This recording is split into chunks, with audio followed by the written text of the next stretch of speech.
तो all of you welcome to Himrakshak. तो स्वागत है आप सभी का आज की इस वीडियो में। आज की वीडियो में हम बात करेंगे first mock test paper of GK section की। ये मॉक टेस्ट पेपर जितने भी होंगे वो आपके आने वाले HPSI के एग्ज़ाम के लिए काफ़ी इम्पोर्टेंट है। कृपया करके इन मॉक टेस्ट को ध्यान से लगाइएगा और जो भी आपको एक्स्ट्रा फैक्ट्स बताए जाएंगे वो आपको कॉपी पर नोट कर लेने हैं या ऐसे ही याद रखने हैं। आपको लर्न करने की कोशिश नहीं करनी है जैसे कि आपको बताया जाता है, ठीक है। आपको सिर्फ़ और सिर्फ वीडियो को 2 से 3 बार गो थ्रू करना है, आपको अपने आप जो है वो लर्न हो जाएगा। चलिए वीडियो को स्टार्ट करते हैं। हमारा सबसे पहला क्वेश्चन है, एक और देखिए, जैसे ही आप वीडियो को स्टार्ट करें तो आप अपनी तरफ से इन क्वेश्चनों को अटेम्प्ट करने की कोशिश करें, ठीक है। जैसे ही आपके सामने क्वेश्चन आ रहा है तो आप वीडियो को पॉज करें और उत्तर देने की कोशिश किया करें, ठीक है। और जो भी आपको इसके रिगार्डिंग कोई एक्स्ट्रा फैक्ट आते हैं वो आप माइंड में रिवाइज कर सकते हैं मेरे साथ साथ, ठीक है। चलिए फर्स्ट क्वेश्चन की ओर चलते हैं। निम्नलिखित में से कौन एक प्रकार का शहरी स्थानीय शासन निकाय नहीं है? आपको बताना है। ऑप्शन नंबर ए है नगर पंचायत, बी है जिला परिषद, सी है नगर परिषद, डी है नगर निगम। उम्मीद करता हूँ सभी को आंसर जरूर आता होगा। तो इस क्वेश्चन का सही जवाब है option number B is the right answer. Extra fact की बात करें तो जो भी ये पहला ऑप्शन है, दूसरा है, तीसरा है, देखिए ये जो है वो हमारे संविधान में 74th कॉन्स्टिट्यूशनल अमेंडमेंट मीन्स संविधान संशोधन के थ्रू ऐड करे गए थे, ठीक है। ये आपको याद रखना है। एक्स्ट्रा फैक्ट्स ये आपको अच्छे से याद रखना है। यदि हम 73 की बात करें तो ये आता है आपका पंचायती राज। यदि पंचायती राज की बात करें तो हमारे एक क्वेश्चन आता है HPSSC में, बार बार पूछा जाता है कि पंचायती राज को कौन सा ऐसा राज्य था जिसने सबसे पहली बार इम्प्लीमेंट करा था? वो अभी के अभी आपने कमेंट बॉक्स में उत्तर देना है, ठीक है। चलिए वीडियो को आगे बढ़ाते हैं। नेक्स्ट क्वेश्चन है हमारा क्वेश्चन नंबर 2। राष्ट्रपति के कार्यकाल की रिक्ति को कितने समय में भरा जाता है? ये आपने बताना है। ऑप्शन नंबर ए है 3 महीने में, बी है 6 महीने में, सी है 12 महीने में, डी है 1 महीने में। उम्मीद करता हूँ आपको आंसर जरूर आता होगा। तो इस क्वेश्चन का जो सही उत्तर है वो है option number B is the correct answer. अब एक्स्ट्रा फैक्ट की बात करें तो हमारे जो राष्ट्रपति हैं इनके बारे में कॉन्स्टिट्यूशन में किस आर्टिकल में बताया गया है ये आपको पता होना चाहिए। देखिए हमारे प्रेसिडेंट ऑफ इंडिया के बारे में 52 से लेकर 62 आर्टिकल तक बताया गया है, ठीक है। मेनली 52 आंसर आपका करेक्ट होगा, ठीक है। क्वेश्चन और एक आता है, HPSSC बोर्ड बार बार पूछता है कि जो राष्ट्रपति पर महाभियोग का जो प्रक्रिया चलती है वो किस आर्टिकल में है? तो आपको पता होगा वो है आपका आर्टिकल नंबर 61, ठीक है। ये फैक्ट आपको जितने भी एक्स्ट्रा फैक्ट बताए जा रहे हैं ये आपने लर्न करने हैं, मीन्स बार बार रिपीट सुनने हैं इस वीडियो से, ठीक है। नेक्स्ट है आपका क्वेश्चन नंबर 3। निम्नलिखित में से कौन भारतीय संविधान के अनुसार मौलिक कर्तव्य नहीं है?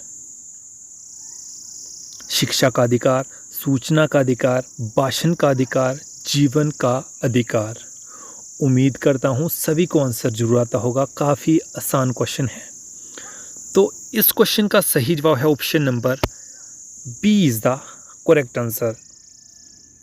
देखिए सबसे पहले हम बात करते हैं मौलिक कर्तव्य। देखिए संविधान में मौलिक कर्तव्यों के बारे में आर्टिकल नंबर 12 से लेकर 35 तक बताया गया है, ठीक है।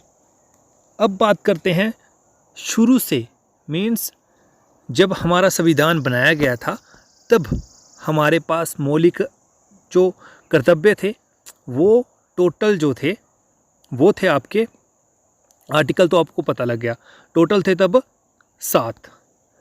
अब बात आती है 7वां कौन था। 7वां यही था, संपत्ति का अधिकार, ठीक है, जो कि बाद में इसे संविधान में अमेंडमेंट करके, अब बात आती है अमेंडमेंट कौन सा हुआ था।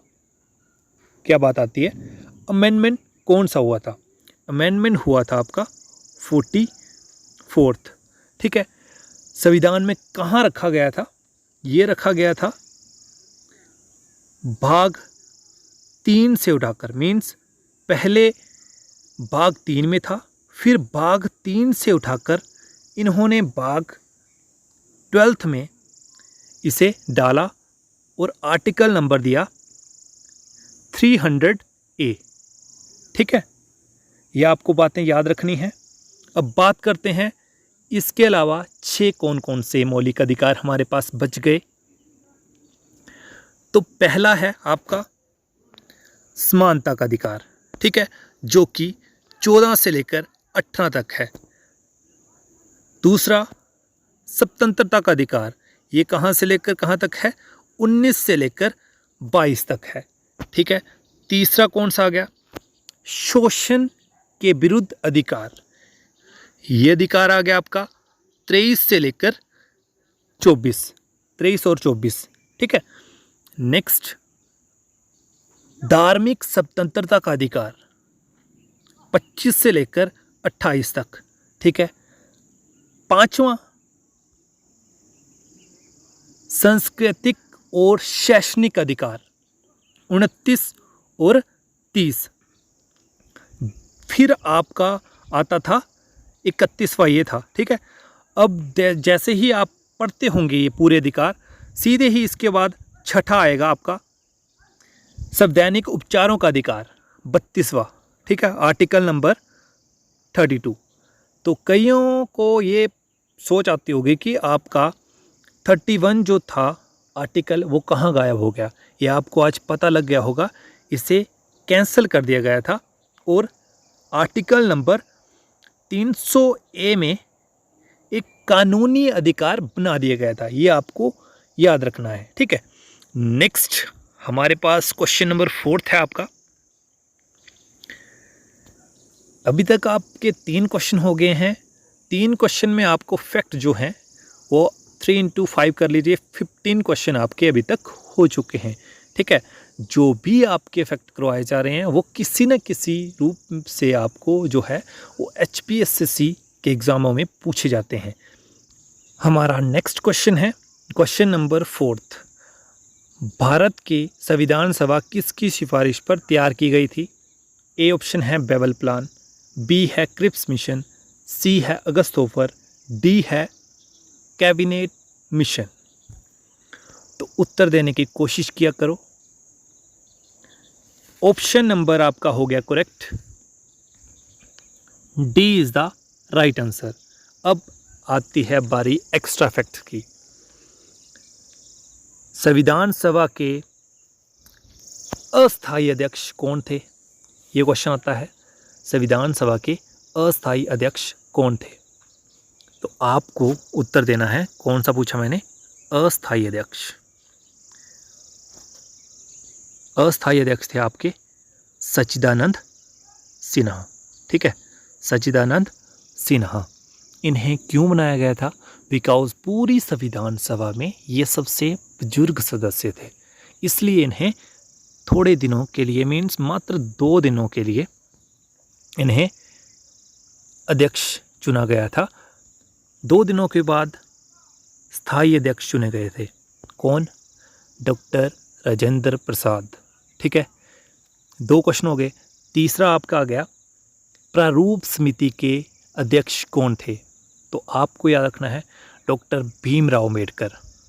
क्या बोला मैंने, डॉक्टर भीमराव अम्बेडकर।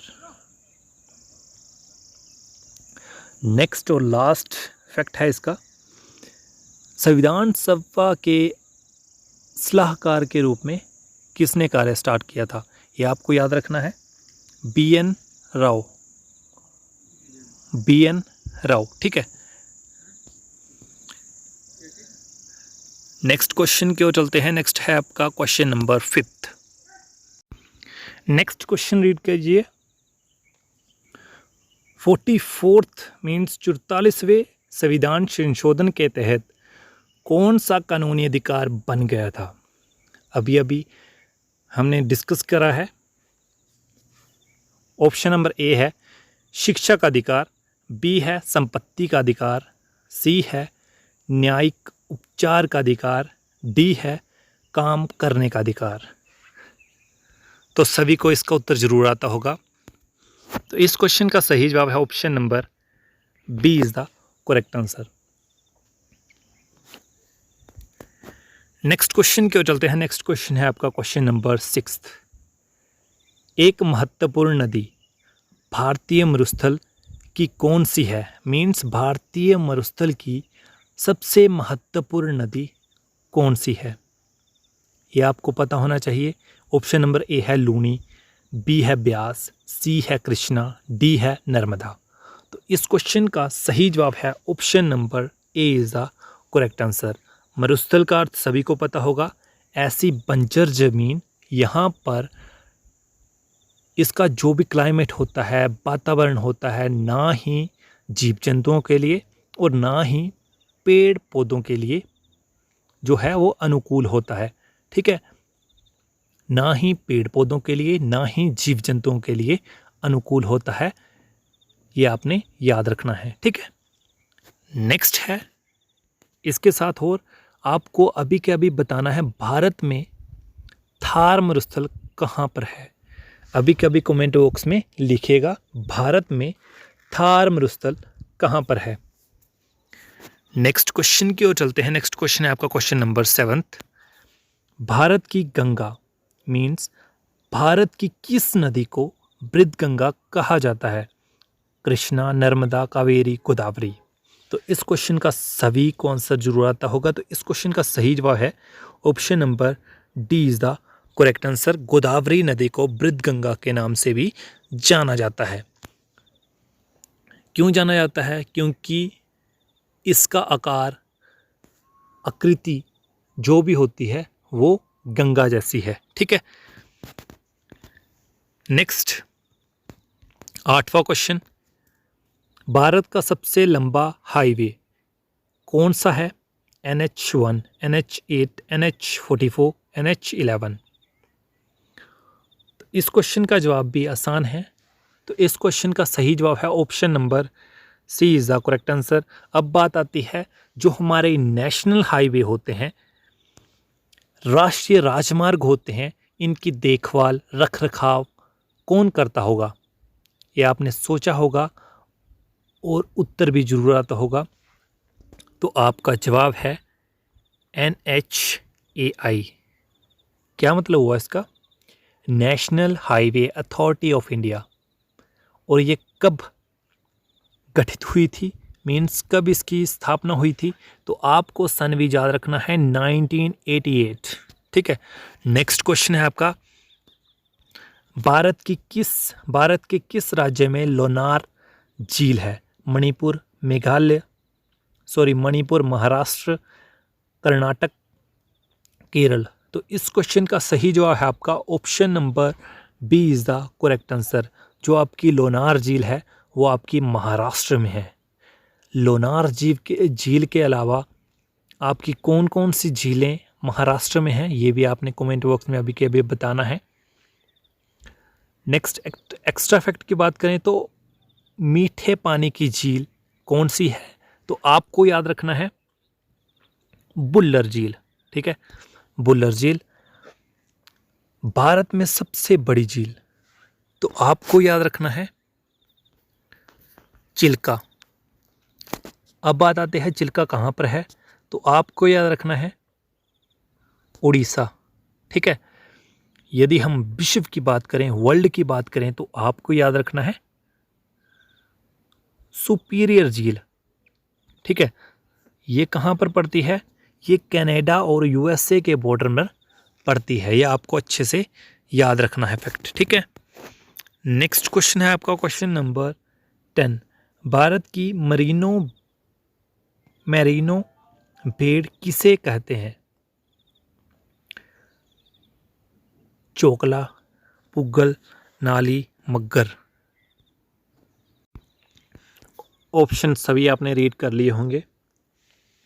तो इस क्वेश्चन का सही जवाब है आपका option number B is the correct answer. अब बात आती है मरीनो बेट। जो आपकी ये किस्म है ना, ब्रीड, वो आपकी ऑस्ट्रेलिया की है, ये आपने याद रखना है। इसका यही एक्स्ट्रा फैक्ट है।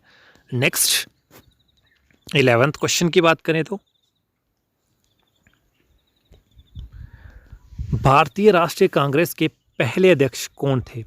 दादा भाई नौरोजी, उमेश चंद्र बनर्जी, सुरेंद्र नाथ बनर्जी, एम.जी. रानाडे।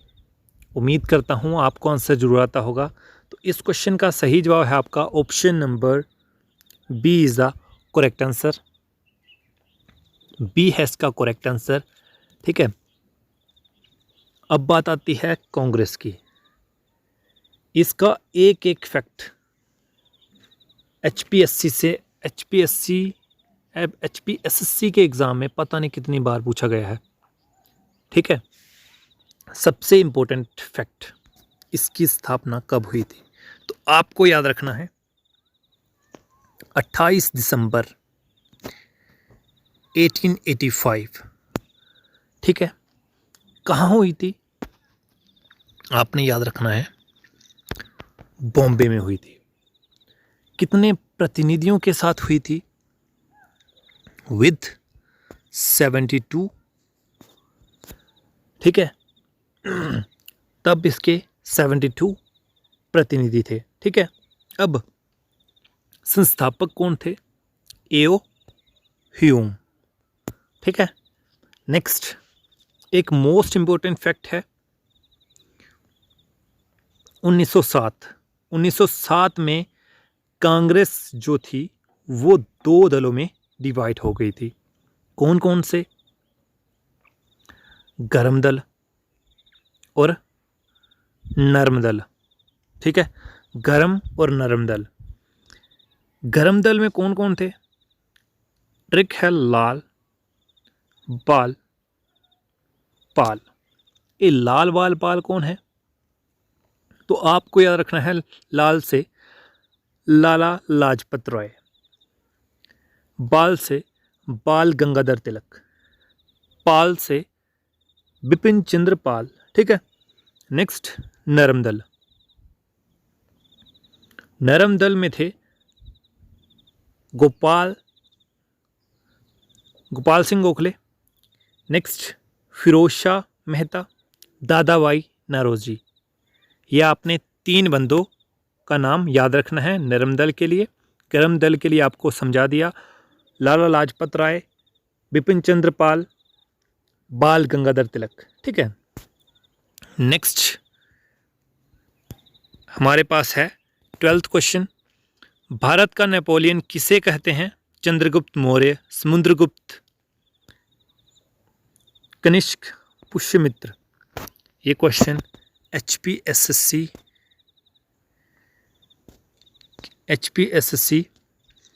के लगभग 7 से 8 एग्जामों में पूछा गया है, इसलिए इस पीडीएफ में ये क्वेश्चन डाला गया है। ठीक है, तो आपको याद रखना है इसका उत्तर B is the correct answer. ठीक है, B is the correct answer. अब बात आती है फर्स्ट ऑप्शन की। ये संबंधित है आपके मौर्य वंश से। ठीक है, ये कुषाण वंश के महान राजा थे और ये शुंग वंश के महान राजा थे। इतनी सी बातें आपको याद रखनी है। काफ़ी इम्पोर्टेंट और अच्छे फैक्ट वाला क्वेश्चन है ये। मोहम्मद गोरी ने जयचंद को किस युद्ध में पराजित किया था? कन्नौज के युद्ध में, तराइन के प्रथम युद्ध में, तराइन के दूसरे युद्ध में, चंदावर के युद्ध में। आया क्वेश्चन समझ में या नहीं? उम्मीद करता हूँ आपको आंसर जरूर आता होगा। तो इस क्वेश्चन का सही जवाब है आपका option number D is the correct answer.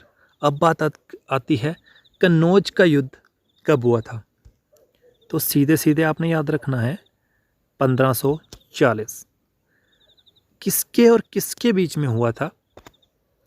Humayun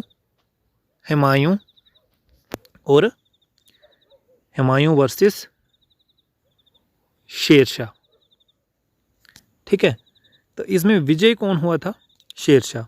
यदि आपको नाम बदलकर मीन्स कन्नौज का युद्ध पूछ लिया जाए तो सेम आंसर होगा। 1540 हुमायूं और शेरशाह के बीच में हुआ था। इतनी सी बात हुई क्लियर। नेक्स्ट, तराइन का पहला युद्ध 1191 में किसके और किसके बीच में?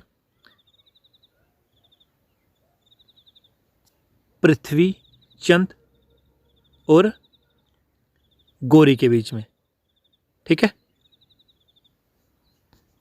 पृथ्वीराज और गोरी के बीच में। ठीक है, नेक्स्ट, 1192 में एक साल बाद ही दोबारा युद्ध हुआ था पृथ्वीराज और गोरी के बीच में। पहली बार ये जीते थे और दूसरी बार इन्होंने गोरी को जिंदा छोड़कर गलती करी थी और दूसरे युद्ध में गोरी ने दोबारा से अटैक किया और गोरी जीता था। ठीक है, ये आपने फैक्ट याद रखने हैं।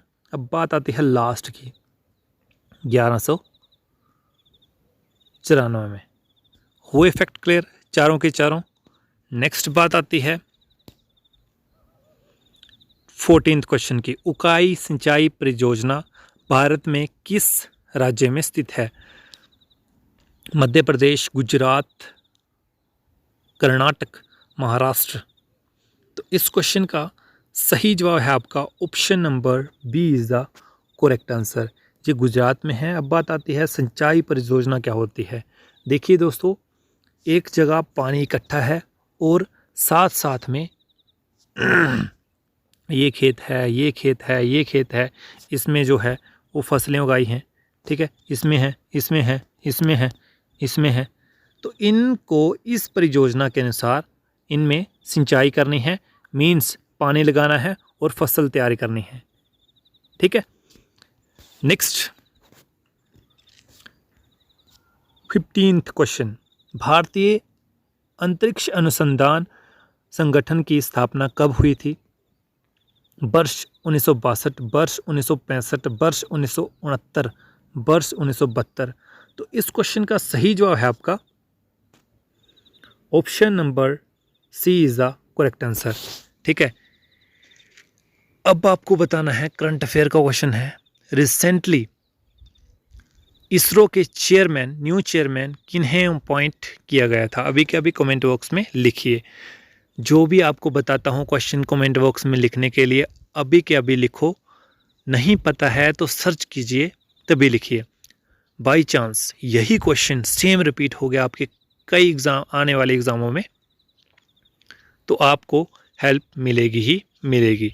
नेक्स्ट बात आती है, भारत का सबसे बड़ा बंदरगाह कौन था, कौन सा है? विशाखापट्टनम, मुंबई, प्रादीप, कांडला। तो इस क्वेश्चन का सही जवाब है option number D is the correct answer. Next, Kanchenjunga पर्वत चोटी कहाँ पर स्थित है? भारत और नेपाल, नेपाल तिब्बत, नेपाल या भारत में? तो इस क्वेश्चन का सही जवाब है option number D is the correct answer. अब बात आती है, एक शब्द आता है आपका पर्वत और दूसरा आता है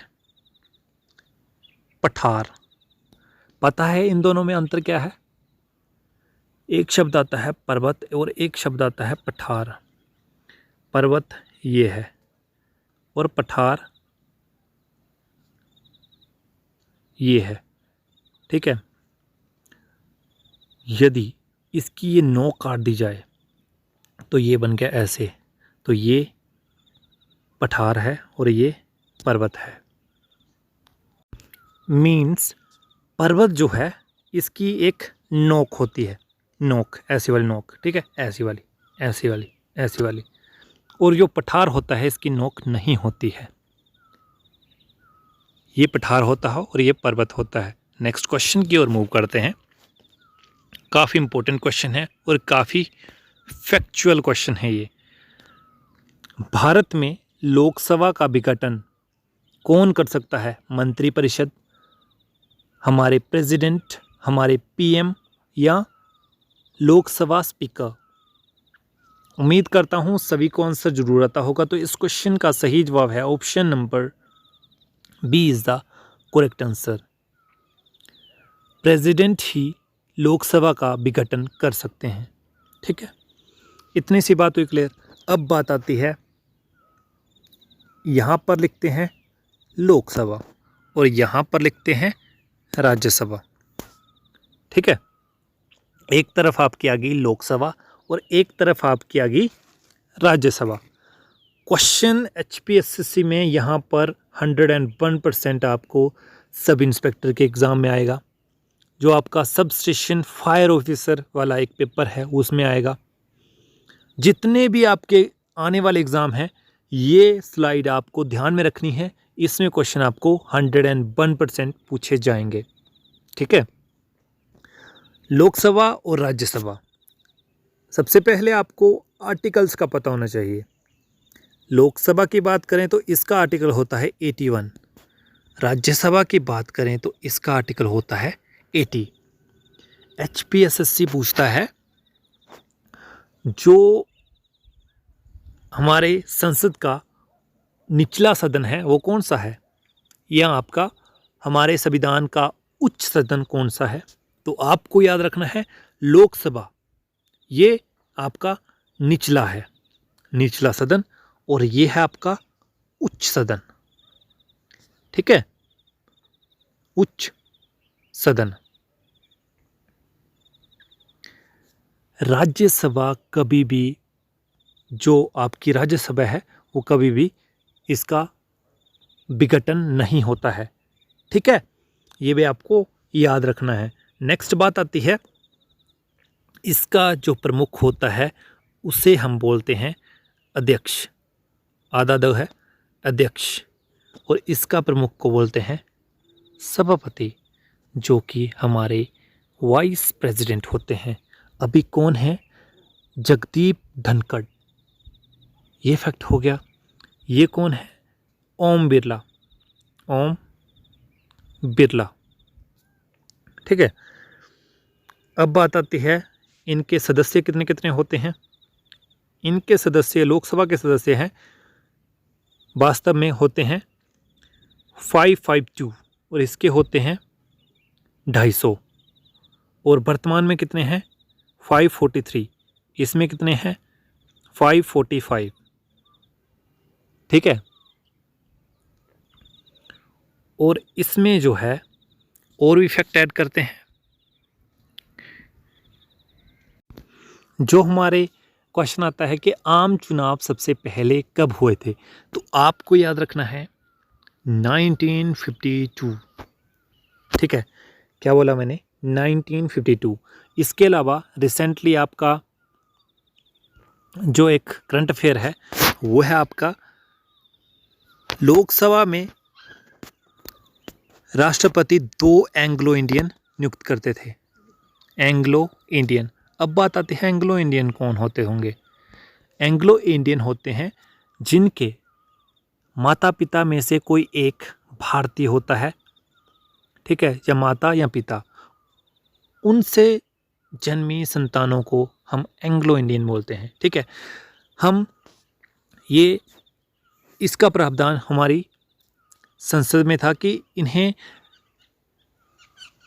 लोकसभा में जो है वो 2 एंग्लो इंडियन नियुक्त करने ही करने हैं। अब 104 संविधान संशोधन में क्या हुआ कि ये प्रावधान हमेशा हमेशा के लिए कैंसिल कर दिया गया है। ठीक है, 552 सीटें थी, 2 गई, तो अब होगी आपकी 550। ठीक है, ये भी आपने फैक्ट याद रखना है। जो अभी आपकी आगे आने वाली लोकसभा है, इसमें कभी भी आगे फ्यूचर में एंग्लो इंडियन लोकसभा में नियुक्त नहीं किए जाएंगे। ठीक है, नेक्स्ट है आपका 19वां क्वेश्चन। मसालों का बगीचा किस राज्य को कहा जाता है? तमिलनाडु, केरल या आपका गुजरात या कर्नाटक। उम्मीद करता हूँ आपको आंसर जरूर आता होगा। तो इस क्वेश्चन का सही जवाब है option number B is the correct answer. Next,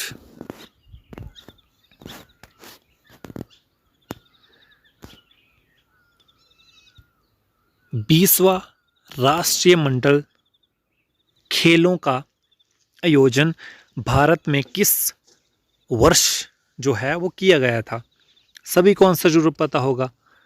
2010 में, 2014 में, 2015 में, 2018 में, 2006 में।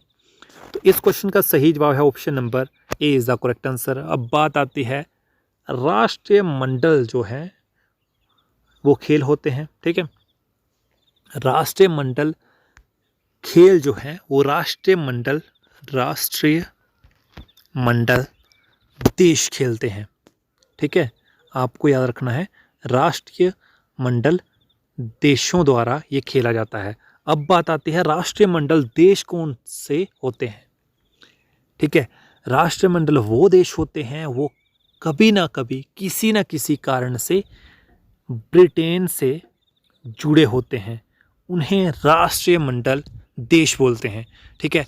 इनके द्वारा ही इन खेलों में पार्टिसिपेट किया जाता है, ये आपने याद रखना है, ठीक है। Thanks for watching. ये वीडियो देखिए, ऐसा नहीं है कि सब इंस्पेक्टर के लिए ही इम्पोर्टेंट है, ऐसा नहीं है, HPSI के लिए ही इम्पोर्टेंट है। आपका एग्ज़ाम होगा सब स्टेशन फायर ऑफिसर, उसके लिए भी इम्पोर्टेंट है। स्टेनोटाइपिस्ट का पेपर होता है, उसके लिए भी इम्पोर्टेंट है। JOAIT उसके लिए भी इम्पोर्टेंट है, ठीक है।